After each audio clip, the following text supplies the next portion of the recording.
السلام علیکم ورحمۃ اللہ۔ بنی اسرائیل کی مسلسل نافرمانیوں کا ذکر ہے،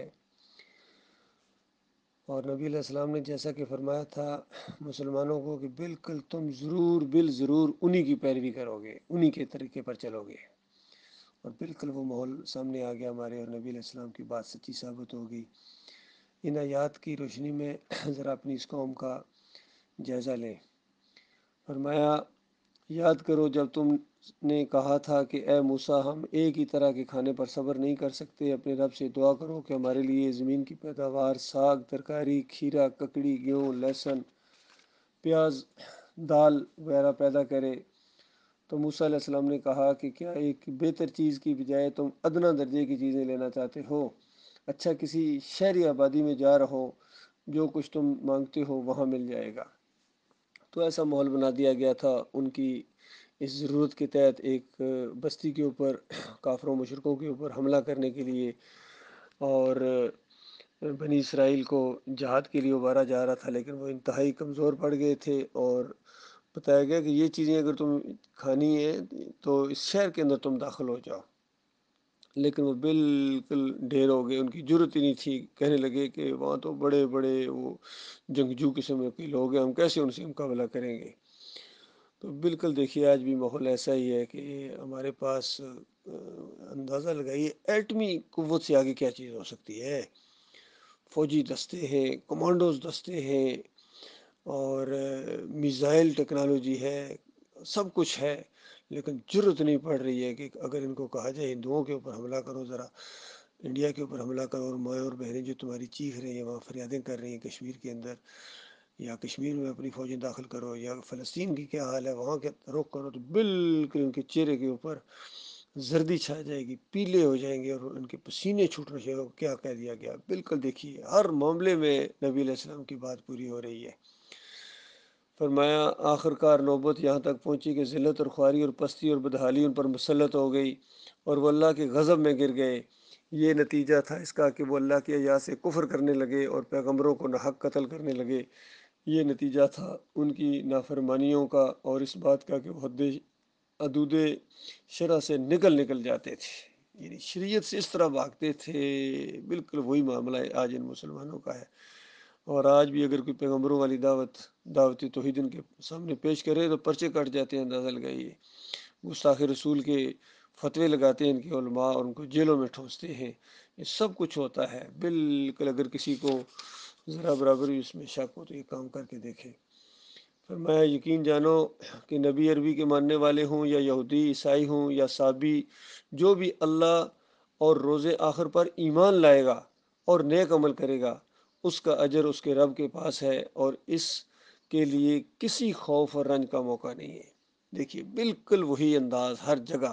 وہ بھی اسی طرح کہنا شروع ہو گئے تھے یہود و نصارہ کے پاس، صرف ہم چہتے ہیں، ہم لاڈلے ہیں، ہم بالکل جنت تو صرف ہمارے لیے ہے، اگر اپنے کرتوتوں کی وجہ سے جہنم جانا بھی پڑ گیا تو ایک دن سا تھوڑا سا حصہ، اس کے بعد پھر ہمیں نکال کے اللہ تعالیٰ جنت میں داخل کر دے گا۔ اور بالکل یہی معاملہ آج ان کا ہو گیا ہے۔ اور جس طرح یہاں بتایا گیا کہ یہ جتنی جو بھی ہے، یہودی ہو، نصرانی ہو، عربی ہو، اجمی ہو، صابی ہو، یہ معاملہ وہاں جو ہے نا قومیت کے اوپر یا علاقے کے اوپر نہیں ہونا ہے، مکی ہو یا مدنی ہو، وہاں تو ایمان اور عمل صالح ہے۔ ایمان جب تک نہیں لاؤ گے، ایمان خالص نہیں کرو گے، تو ایمان جب لائے گا تو ظاہری بات ہے یہودیت چھوڑے گا، عیسائیت چھوڑے گا، صابیت چھوڑے گا، بریلویت چھوڑے گا، دیوبندیت، اہل حدیثیت، صوفیت چھوڑے گا، تب ایمان لائے گا نا۔ تو ان کے ساتھ بھی لٹکا رہے گا تو یا علی مدد بھی چل رہا ہے، یا رسول مدد بھی چل رہا ہے، 11ویں بھی چل رہی ہے، تو ایمان کہاں سے آ گیا؟ تو آخرت کی جو کامیابی ہے وہ ایمان خالص کے اوپر ہے، تب عمل صالح قابل قبول ہوں گے۔ فرمایا یاد کرو وہ وقت جب ہم نے طور کو تم پر اٹھا کر تم سے پختہ عہد لیا تھا، اور کہا تھا کہ جو کتاب ہم دے رہے ہیں اسے مضبوطی کے ساتھ تھامنا، اور جو احکام اور ہدایات اس میں درج ہیں انہیں یاد رکھنا۔ اسی ذریعے سے توقع کی جا سکتی ہے کہ تم تقوی کی روش اختیار کرو گے، مگر اس کے بعد تم اپنے عہد سے پھر گئے۔ اس پر بھی اللہ کے فضل اور اس کی رحمت نے تمہارا ساتھ نہ چھوڑا، ورنہ تم کبھی کے تباہ ہو چکے ہوتے۔ تو دیکھیے عہد و پیمان توڑنا، وعدہ خلافیاں کرنا، یہ بنی اسرائیل کا شیوا تھا۔ بالکل اس قوم کے اندر بھی وہ چیزیں آ گئیں۔ عہد و پیمان کرتے ہیں، پھر توڑتے ہیں، پھر مذاق اڑاتے ہیں، پھر انداز ذرا بھی ان کو احساس نہیں اس چیز کا۔ فرمایا پھر تمہیں اپنی قوم کے ان لوگوں کا قصہ تو معلوم ہی ہے جنہوں نے سبت کا قانون توڑا تھا۔ ہم نے انہیں کہہ دیا کہ بندر بن جاؤ اور اس حال میں رہو کہ ہر طرف سے تم پر دھتکار پھٹکار پڑے۔ اس طرح ہم نے ان کے انجام کو اس زمانے کے لوگوں اور بعد کی آنے والی نسلوں کے لیے عبرت اور ڈرنے والوں کے لیے نصیحت بنا کر چھوڑا۔ بتائیے اس انجام سے آج کون عبرت لے رہا ہے؟ وہی کام کر رہے ہیں جو بنی اسرائیل کرتے تھے۔ جس طرح انہوں نے تالاب بنا کے پہلے ہفتے والے دن مچھلیاں مار ڈالی اور اتوار والے دن پکڑی، اور ان کے علماء نے جب فتوے دیے اور سمجھتے رہے کہ اللہ کے جو حکم ہے اس کی نافرمانی نہیں ہو رہی ہے، بالکل یہی معاملہ ہوا ہے ان کا۔ کس طریقے سے ہیلے بانوں کے ساتھ رشوت کو، سود کو، شرک کو جائز قرار دے رہے ہیں۔ اندازہ لگائیے کہ اللہ کے بندوں کو پکارنا تو شرک نہیں ہے نا جی، مقبول بندوں کو پکارنا تو شرک نہیں ہے نا۔ نبی کو سجدہ کرے تو شرک کہاں سے آ گیا؟ اندازہ لگائیے۔ اور بے حق فلاں، بے حرمت فلاں کیسے شرک ہو گیا جی؟ تو اس طرح ہیلے بانے بنا کے شرک کا جواز فراہم کر رہے ہیں، تھپکی دے رہے ہیں اس مشرک قوم کو کہ میاں لگے رہو۔ جمہوریت کے مشرکانہ نظام کو بھی یہ شرک ماننے کے لیے تیار نہیں ہے۔ سراج الحق جیسے آدمی، اندازہ لگائیے، مودودی جیسے آدمی اس میں کود پڑے، خادم حسین رضوی جیسے، حافظ سعید جیسے آدمی، اندازہ لگائیے جمہوریت کے مشرکانہ بت کو بت سمجھتے ہی نہیں ہیں، شرک سمجھتے ہی نہیں ہے۔ تو بتاؤ جب شرک ہی نہیں سمجھو گے تم توبہ کب کرو گے؟ فرمایا پھر تمہیں اپنی قوم کے ان لوگوں کا قصہ تو معلوم ہی ہے جنہوں نے سبت کا قانون توڑا تھا۔ ہم نے انہیں کہہ دیا کہ بندر بن جاؤ اور اس حال میں رہو کہ ہر طرف سے تم پر دھتکار اور پھٹکار پڑے۔ اس طرح ہم نے ان کے انجام کو اس زمانے کے لوگوں اور بعد کی آنے والوں کی نسلوں کے لیے عبرت اور ڈرنے والوں کے لیے نصیحت بنا کر چھوڑا۔ پھر وہ واقعہ بھی یاد کرو جب موسیٰ نے اپنی قوم سے کہا تھا کہ اللہ تمہیں گائے ذبح کرنے کا حکم دیتا ہے۔ کہنے لگے کیا تم ہم سے مذاق کر رہے ہو؟ موسیٰ علیہ السلام نے کہا میں اس اللہ کی پناہ مانگتا ہوں کہ جہلوں کسی باتیں کروں۔ یعنی دین ایک سنجیدہ معاملہ ہوتا ہے، یہاں کوئی کھیل تماشا نہیں لگا ہوا ہے۔ بولے اچھا اپنے رب سے درخواست کرو کہ وہ ہمیں اس گائے کی کچھ تفصیل بتائے۔ موسیٰ علیہ السلام نے کہا اللہ کا ارشاد ہے کہ وہ ایسی گائے ہونی چاہیے جو نہ بوڑھی ہو نہ بچیا بلکہ اوسط عمر کی ہو، لہذا جو حکم دیا جاتا ہے یعنی اس کی فوراً تعمیل کرو۔ پھر کہنے لگے اپنے رب سے یہ اور پوچھ دو کہ اس کا رنگ کیسا ہونا چاہیے۔ موسیٰ علیہ السلام نے کہا کہ وہ فرماتا ہے زرد رنگ کی گائے ہونی چاہیے جس کا رنگ ایسا شوخ ہو کہ دیکھنے والوں کو جی خوش ہو جائے۔ پھر بولے اپنے رب سے صاف صاف پوچھ کر بتاؤ۔ دیکھیں کس قدر نافرمان تھے۔ صاف صاف پوچھ کر بتاؤ کیسی گائے مطلوب ہے، ہم اس کی تعین میں کچھ شک میں پڑ گئے، اللہ نے چاہا تو ہم اس کا پتہ پا لیں گے۔ موسیٰ نے کہا اللہ کہتا ہے وہ ایسی گائے ہے جس سے خدمت نہ لی جاتی، نہ زمین جوتی جائے، نہ پانی کھینچتی ہو، صحیح سالم بے داغ۔ اس پر وہ پکار اٹھے کہ ہاں اب تم نے بالکل ٹھیک پتہ بتایا۔ پھر انہوں نے اسے ذبح کیا ورنہ وہ ایسا کرنے والے نہیں تھے۔ بالکل انگلی رکھ دی گئی اس گائے کے اوپر، اصل میں جس کی پوجا کرتے تھے، جو ان کے دماغوں کے اندر گئی ہوئی تھی وہ نکل نہیں رہی تھی، تو اللہ تعالیٰ نے اس واقعے سے اس طرح نکالا۔ آج کے دور میں اس کی مثال بالکل اسی طریقے سے دی جا سکتی ہے کہ اس قوم کے سامنے اگر اس طرح کی کوئی بات آئے، کوئی ایسا معاملہ پیش آ جائے اور صرف ان کو کہہ دیا جائے کہ بس تم مزار گراؤ پھر یہ مسئلہ حل ہو جائے گا، تو ایک دم کہیں گے مزار، پھر چونکہ گرانا ہے، پھر اس کے بعد پوچھیں گے ذرا تھوڑی سی تفصیل بتائیے کون سا گرائیں، چونکہ بے شمار مزار ہیں، کچھ کی کم اہمیت ہے، کچھ کی زیادہ اہمیت ہے، کوئی دلوں میں ہے کوئی دماغوں میں ہے، تو کس کو گرائیں جی؟ تو کچھ تھوڑی سی تفصیل بنائیں کس علاقے کا، چلو نشانیاں بتا دیں تاکہ پتہ چل جائے۔ تو ان کو کہا جائے کہ یہ مزار جو ہے یہ یعنی گلف کے علاقے میں ہے، یا یہ جتنے یہ عرب علاقے ہیں ان کے اندر ہے۔ تو پھر اور چیز ہوئے یہ تو معاملہ ذرا اور ادھر جاتا جا رہا ہے، یہ صحیح صحیح بتائیں جی وہ کس طرح کا ہونا چاہیے اور کس ملک میں ہو۔ چلو اتنے بڑے ممالک ہیں، کتنے ممالک ہیں گلف کے، کوئی ایک بتا دے، بتایا جائے سعودی عرب میں ہے، پھر وہ چیخ پڑے اور پھر کہیں اچھا نہیں یہ بتائیں اس کا رنگ کیسا، بس رنگ بتا دے پھر ہمیں پتہ چل جائے گا۔ بالکل جس طرح وہ گائے کا ان کی رنگ کسی انہیں پتہ چل گیا کہ رنگ کیسا ہونا چاہیے، تو پھر بتا دیا جائے۔ اب یہ سوچ رہے ہوں گے کہ بالکل شاید وہ نیلا کہہ دیا جائے یا شاید جو جامنو کہہ دیا جائے، نہیں کہا جائے ہرا ہے، بس پھر تو اسی طرح ان کے دماغوں کے اندر چوٹ پڑی ہے جس طرح ان مشرکین کے دماغوں کے اوپر چوٹ پڑی تھی کہ دیکھو یہ بالکل اسی طرح اسی روش پر چل پڑے ہیں، اندازہ لگائیے ان کے شرک اور بالکل اسی طرح کے ہیں۔ تو یہ دیکھیے تو اس طریقے سے وہ کام کرنے والے نہیں تھے، بڑی مشکل سے چونکہ انہوں نے یہ دل پر پتھر رکھ کے اس معبود کو گرایا، توڑا، ذبح کیا، وہ ایسا کرنے والے نہیں تھے، یہ تو پھنس گئے تھے تب ان کو کرنا پڑا۔ اور تمہیں یاد ہے وہ واقعہ جب تم نے ایک شخص کی جان لی تھی، پھر اس کے بارے میں جھگڑنے اور ایک دوسرے پر قتل کا الزام تھوپنے لگے تھے، اور اللہ نے فیصلہ کر لیا تھا کہ جو کچھ تم چھپاتے ہو اسے کھول کر رکھ دے گا۔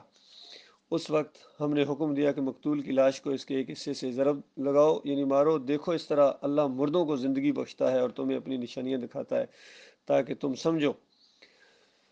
دیکھیے یہ بھی ایک بڑا زبردست واقعہ تھا، ایک قتل ہو گیا اور اس کا مقتول کا جو بھتیجا تھا وہ سب سے زیادہ رو رہا تھا، سب سے زیادہ چیخو پکار لگے تھے، میرے چچا کو کسی نے قتل کر دیا، میرے چچا کو کسی نے قتل کر دیا۔ اب کیسے پتہ چلے جی؟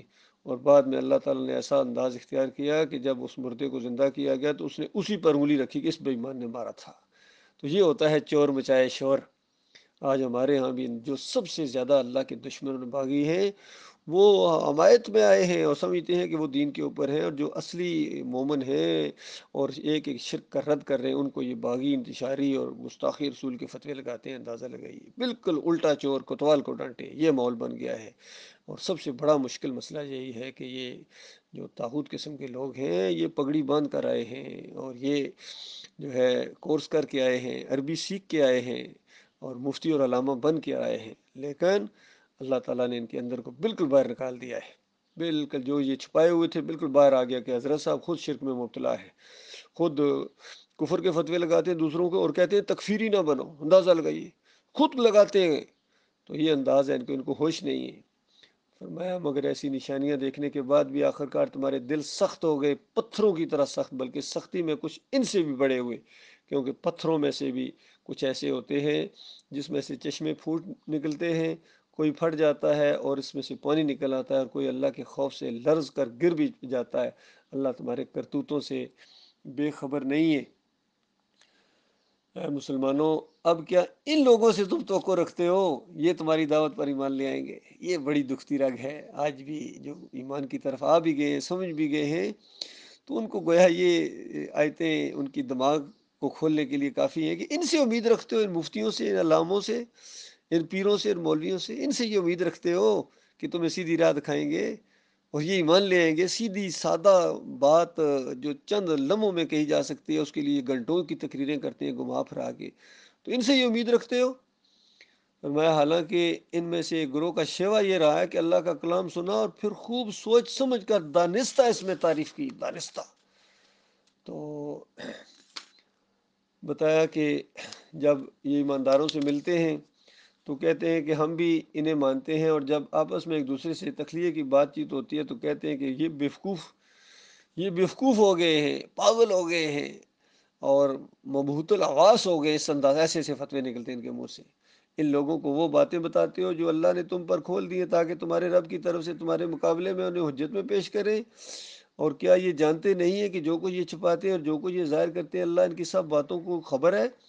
ان میں ایک گروہ امیوں کا ہے جو کتاب کا تو علم رکھتے ہی نہیں، بس اپنی بے بنیاد امیدوں اور رجوعوں کے لیے بیٹھے اور محض وہم و گمان پر چلے جا رہے ہیں۔ پس ہلاکت اور تباہی ہے ان لوگوں کے لیے جو اپنے ہاتھوں سے شرع کا نوشتہ لکھتے ہیں، پھر لوگوں سے کہتے ہیں کہ یہ اللہ کے پاس سے آیا ہے تاکہ اس کے معاوضے میں تھوڑا سا فائدہ حاصل کریں۔ ان کے ہاتھوں کا یہ لکھا بھی ان کے لیے تباہی کا سامان ہے اور ان کی یہ کمائی بھی ان کے لیے موجب ہلاکت ہے۔ کہتے ہیں دوزخ کی آگ ہمیں ہرگز نہ چھوئے گی الا یہ کہ چند روز کی سزا مل جائے۔ ان سے پوچھو کیا تم نے اللہ سے کوئی عہد لے لیا ہے جس کی خلاف ورزی وہ نہیں کرے گا، یا یہ بات ہے کہ تم اللہ کے ذمے ڈال کر ایسی باتیں کہہ دیتے ہو جس کے متعلق تمہیں علم نہیں ہے کہ اس نے اس کا ذمہ لیا ہے؟ آخر تمہیں دوزخ کی آگ کیوں نہ چھوئے گی؟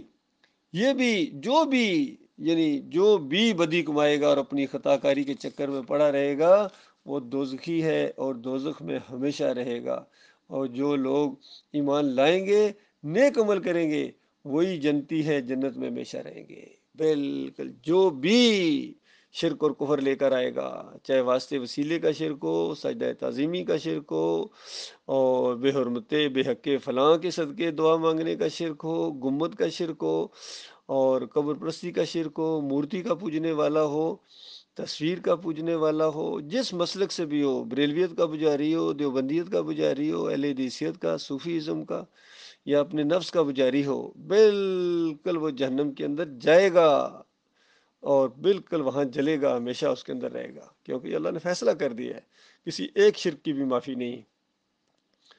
یاد کرو اسرائیل کی اولاد سے ہم نے پختہ عہد لیا تھا کہ اللہ کے سوا کسی کی عبادت نہ کرنا۔ دیکھا بار بار گما پھرے، وہ یہ دین ہی یہی ہے، ایمان خالص ہے، ذرہ برابر اگر تم نے اس کے اندر شرک کی ملاوٹ کی، تم شرک کو نہ مانو، تمہیں بتایا جا رہا ہے کہ یہ شرک ہے، شرک ہے، تو اس کے بعد ہمیشہ ہمیشہ کے لیے تمہیں آگ کے اندر رہنا پڑے گا۔ فرمایا یاد کرو اسرائیل کی اولاد سے ہم نے پختہ عہد لیا تھا کہ اللہ کے سوا کسی کی عبادت نہ کرنا، ماں باپ کے ساتھ، رشتہ داروں کے ساتھ، یتیموں مسکینوں کے ساتھ نیک سلوک کرنا، لوگوں سے بھلی بات کہنا، صلاۃ قائم کرنا اور زکوٰۃ دینا، مگر تھوڑے آدمیوں کے سوا تم سب اس عہد سے پھر گئے اور اب تک پھرے ہوئے ہو۔ پھر ذرا یاد کرو ہم نے تم سے مضبوط عہد لیا تھا کہ آپس میں ایک دوسرے کا خون نہ بہانا اور نہ ایک دوسرے کو گھر سے بے گھر کرنا، تم نے اس کا اقرار کیا تھا اور تم خود اس پر گواہ ہو، مگر آج وہی تم ہو کہ اپنے بھائی بندوں کو قتل کرتے ہو، اپنی برادری کے لوگوں کو بے گھر کرتے ہو، ظلم و زیادتی کے ساتھ ان کے خلاف جتھے بندیاں کرتے ہو، اور جب لڑائی میں پکڑے ہوئے تمہارے پاس آتے ہیں ان کی رہائی کے لیے فدیہ کا لین دین کرتے ہو، حالانکہ انہیں ان کے گھروں سے نکالنا ہی تمہارے لیے تم پر حرام تھا۔ تو کیا تم اللہ کی کتاب کے ایک حصے پر ایمان لاتے ہو، دوسرے حصے کے ساتھ کفر کرتے ہو؟ پھر تم میں سے جو ایسا کریں ان کی کیا سزا ہے اس کے سوا کہ دنیا کی زندگی میں ذلیل و خوار ہو کر رہیں اور آخرت میں شدید تر عذاب کی طرف پھیر دیے جائیں۔ یہ بات آج پوری امت مسلمہ کے اوپر فٹ آ رہی ہے کہ کتاب کے کچھ حصے کو مانتے ہیں، کچھ حصے کو نہیں مانتے ہیں، اور اس کی وجہ سے ان کے اوپر ذلت اور خواری چھا گئی ہے۔ کتنی باتیں ہیں جو نہیں مانتے ہیں اور کتنی باتیں جن کو مانتے بھی ہیں۔ تو اسی طرح کچھ شرک کو ماننا اور کچھ شرک کو نہ ماننا، تو یہ بالکل جو ہے یہ بے دینی ہے، اس کی سزا بڑی سخت ہے اللہ کے ہاں۔ فرمایا اللہ ان حرکات سے بے خبر نہیں ہے جو تم کر رہے ہو، یہ وہ لوگ ہیں جنہوں نے آخرت بیچ کر دنیا کی زندگی خرید لی، لہٰذا نہ ان کی سزا میں کوئی تخفیف یعنی کمی ہوگی اور نہ انہیں کوئی مدد ملے گی۔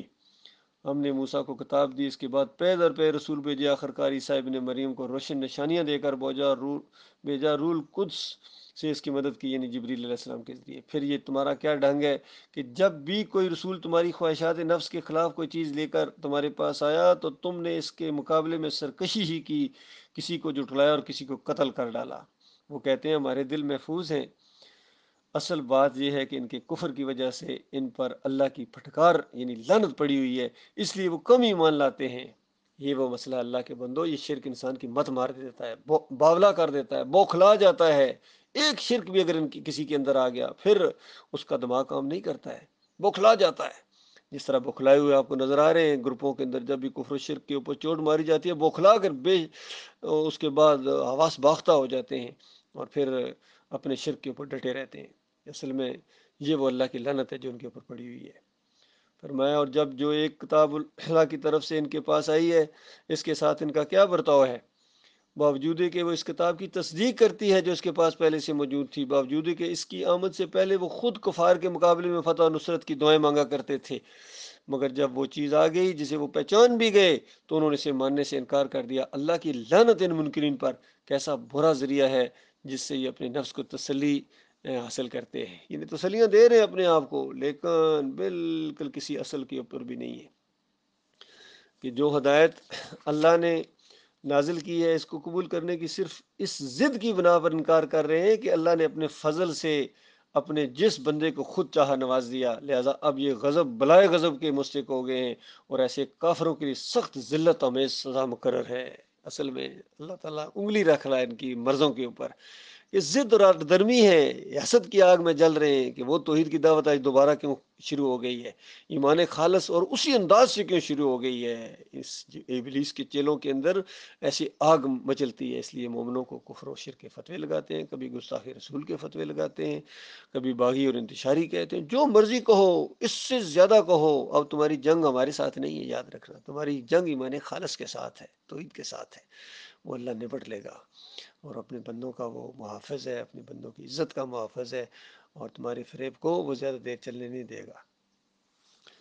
فرمایا جب ان سے کہا جاتا ہے کہ جو کچھ اللہ نے نازل کیا اس پر ایمان لاؤ، تو کہتے ہیں کہ ہم تو صرف اسی چیز پر ایمان لاتے ہیں جو ہمارے ہاں پہلے سے موجود ہے، یعنی اتری ہے ہمارے اوپر۔ اس دائرے کے باہر جو کچھ آیا ہے اسے ماننے سے وہ انکار کرتے ہیں۔ بس دائرہ لگا دیا انہوں نے، اس کے باہر کوئی چیز وہ ماننے کے لیے تیار نہیں، حالانکہ وہ حق ہے، یعنی یہ دعوت بالکل حق ہے اور اس تعلیم کی تصدیق و تائید کر رہی ہے جو ان کے ہاں پہلے سے موجود تھی۔ اچھا ان سے کہو، اگر اس تعلیم ہی پر ایمان رکھنے والے ہو جو تمہارے یہاں آئی تھی، تو اس سے پہلے اللہ کے ان پیغمبروں کو جو خود بنی اسرائیل میں جنہیں آئے تھے کیوں قتل کرتے رہے ہو؟ تمہارے پاس موسیٰ کیسی روشن نشانیوں کے ساتھ آئے، پھر بھی تم ایسے ظالم تھے کہ ان کی پیٹھ موڑتے ہی بچڑے کو معبود بنا بیٹھا، بچڑے کو معبود بنا بیٹھا۔ بالکل یہ آج کل کے ماحول کے اوپر ہے کہ مسلمانوں نے اپنے اپنے معبود بنائے ہیں، فرقے بنائے ہیں، مسلک بنائے ہیں، کوئی گنبد کا پجاری ہے، کوئی مزار شریف کا پجاری ہے، کوئی پیر صاحب کی پنڈلیاں دبا رہا ہے، سب نے اپنے اپنے معبود بنائے ہوئے ہیں۔ کوئی یوسف علیہ السلام کو سجدہ ثابت کر رہا ہے، کوئی نبی علیہ السلام کو اللہ کے ساتھ شریک ٹھہرا رہا ہے، نوروں میں نور اللہ کا عقیدہ، کوئی ان کی نظر و نیاز کر رہا ہے، کوئی واسطے وسیلے دے رہا ہے، کوئی گنبد کے ساتھ چمٹا ہوا ہے، کوئی بحق فلاں بے حرمت فلاں کے فتوے دے رہا ہے کہ یہ شرک نہیں ہے۔ تو اس طرح سارے کہیں نہ کہیں لگے ہوئے ہیں اور انہوں نے اپنے معبود بنائے ہوئے ہیں۔ یہ سارے کے سارے گویا سامری ہیں، جو بھی شرک گڑتا ہے وہ سامری کی طرح ہوتا ہے، بڑا چالاک و شاطر ہوتا ہے۔ فرمایا پھر ذرا اس میثاق یعنی عہد و پیمان کو یاد کرو جو طور کو تمہارے اوپر اٹھا کر ہم نے تم سے لیا تھا۔ ہم نے تاکید کی تھی کہ جو ہدایت ہم دے رہے ہیں ان کو سختی کے ساتھ پابندی کرو اور کان لگا کر سنو۔ تمہارے اسلاف نے کہا ہم نے سن لیا مگر مانیں گے نہیں۔